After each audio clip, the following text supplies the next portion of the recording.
পবিত্র দিনে গরিবের হক কোরবানির মাংস বিক্রি হচ্ছে রাস্তায়। এমনকি সে আবেগ বিক্রির জন্য বসেছে রীতিমতো অস্থায়ী বাজারও। দূর নাই, আমি কই খাইমু, আমার খাওয়ার জায়গা নাই তো, আমার ভাগ করার জায়গা নাই। তবে এই হক বিক্রির পেছনে লুকিয়ে আছে কঠিন বাস্তবতার অভাব। তিন বেলা ভাতের সন্ধানে যাদের বছর কেটে যায় তাদের কাছে একদিনের এত মাংস কয়েকটা টাকা পাওয়ার উপলক্ষ ছাড়া আর কিছু নয়। ওই খাম বাবা, ভাত চাইলে তো কিনি খান নেব। কেউ পলিথিনে, কেউ পুরনো বালতিতে করে বিক্রি করছেন কুরবানির মাংস। দামও তুলনামূলক কম, তাই ভিড় করছে নিম্ন আয়ের ক্রেতারা। প্রতি বছর রাজধানী জুড়ে কুরবানির মাংস বিক্রির এমন দৃশ্য যেন বাংলাদেশের এক দুর্বল সামাজিক বাস্তবতার ক্যানভাস ছাড়া আর কিছু নয়।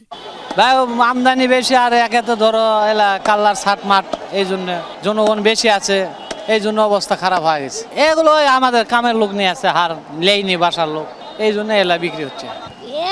দিয়ে গেল, এখন দিয়ে গেছে সবই তো হাড্ডি, যে সব তো হাড্ডি, মাংস তো অল্প।